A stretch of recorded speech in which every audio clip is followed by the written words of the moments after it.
Somo katika barua ya Mtakatifu Paulo kwa Waefeso.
Somo katika barua ya Mtakatifu Paulo kwa Waefeso. Ndugu zangu, msihuzunishe Roho Mtakatifu wa Mungu aliyewatia muhuri wake, mpate kuwa tayari siku ya ukombozi. Kila uchungu, hasira, chuki, kelele, matukano na kila aina ya ubaya viondoshwe kati yenu. Muwe wema nyinyi kwa nyinyi, mhurumiane, kusameheana kama Mungu alivyowasameha ninyi katika Kristo. Hivyo fanyeni bidii kumuiga Mungu kama watoto wapenzi. Mpendane daima kama Kristo alivyotupenda na kujitoa sadaka ya Mungu kwa ajili yetu. Ndiyo harufu nzuri ya kumpendeza Mungu. Neno la Bwana. Shangilio la Injili.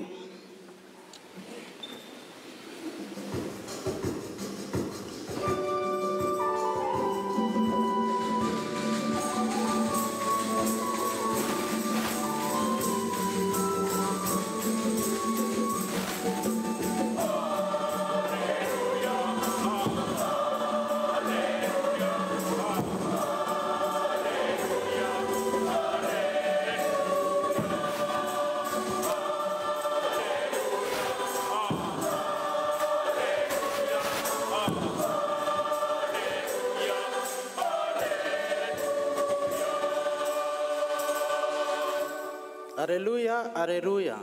Mimi ndimi mkate wa uzima ulioshuka toka mbinguni, asema Bwana. Aulaye mkate huu ataishi milele. Haleluya.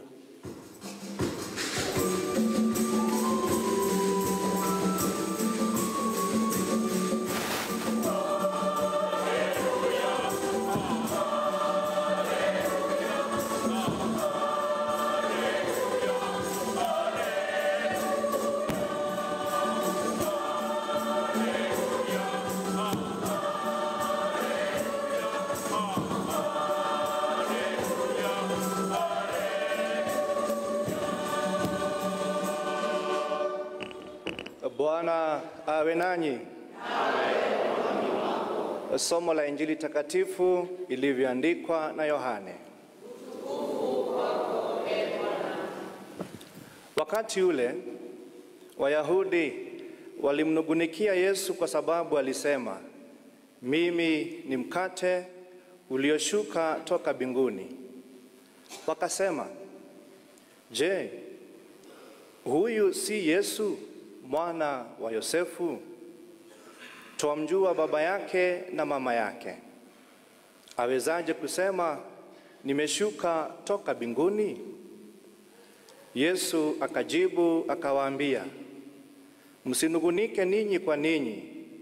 Hakuna awezaye kuja kwangu asipovutwa na Baba aliyenituma, nami nitamfufua siku ya mwisho.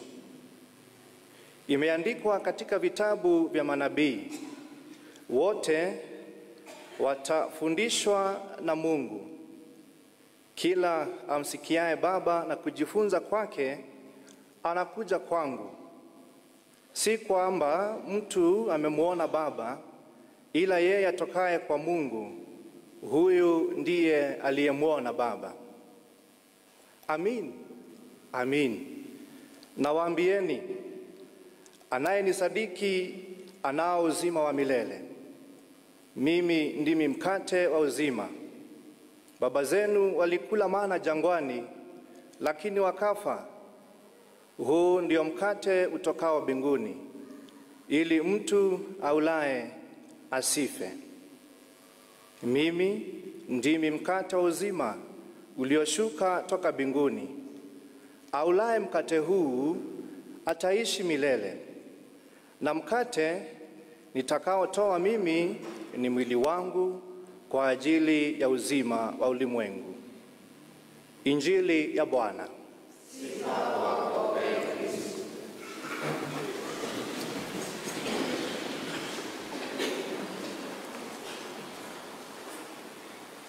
Mimi ndimi mkate wa uzima ulioshuka toka mbinguni, asema Bwana. Aulaye mkate huu ataishi milele. Ndugu zangu, tunahangaishwa na mambo mengi katika ulimwengu huu, na katika maisha yetu ya kibinadamu tunahangaishwa na mambo mengi. Na moja ya mambo haya ni lishe yetu ya kila siku. Tunaamka asubuhi tukatafute unga, sivyo? Tunafanya kazi tutafute unga, sivyo? Na mara nyingi katika maisha yetu, masaa yetu mengi, nguvu zetu nyingi tunazitumia kutafuta chakula chetu cha kila siku. Na ni sawa. Na Mwenyezi Mungu leo anatukumbusha kwamba anatupa chakula chetu cha kila siku. Na sio tu chakula chetu cha kila siku, bali anazidisha, anatupa hata mkate utakaotupa uzima wa milele. Kwa sababu gani? Binadamu haezi ishi tu kwa mkate. Something more is needed. Na ni kweli, binadamu ameumbwa akiwa na jinsi mbili. We have our physical needs, but we also have our spiritual needs. Our physical needs, as I said, ndizo ambazo zinatuhangaisha zaidi katika maisha yetu.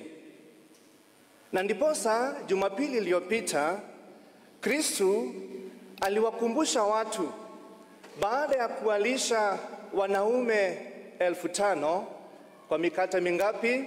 5 na samaki wangapi? 2. Wakaanza kumtafuta Kristo kwa sababu wamepata pahala pa kupata lishe yao kwa njia rahisi. Huyu anapeana mikate, basi tutamfuata. Hata samaki anapeana, huyu tutamfuata. Huyu anageuza mpaka maji yanakuwa divai. Tumsifu Yesu Kristo. Huyu tutafanya nini? Tutamfuata. Na ndiposa wakataka hata kumfanya mfalme, kwa sababu walipata ya kwamba huyu anatupa lishe kwa urahisi. Lakini Kristo Jumapili aliwaambia, ndugu zangu, najua mnanifuata kwa sababu mlikula na kunywa. Lakini nataka kuambia kwamba sijakuja tu kuwajalia hayo, bali nina chakula cha uzima. Maneno yangu, maisha yangu na mafundisho yangu yatawafanya mpate na lishe nyingine. Spiritual nourishment. Na hivi ndivyo tunavyosisitiziwa katika masomo yetu ya leo. Somo letu la kwanza, tunaona nabii Elia. Nabii Elia alihitaji chakula cha kumpa nguvu katika safari yake. At this moment, the prophet Elijah was desperate. Very desperate.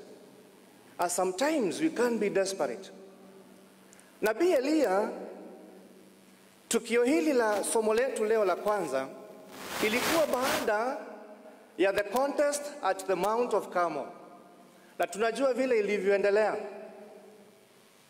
Baada ya Eliya kuwakumbusha wana wa Israeli ya kwamba Mungu ni umoja, Mungu wa kweli ni Mungu wa baba zetu wa Israeli.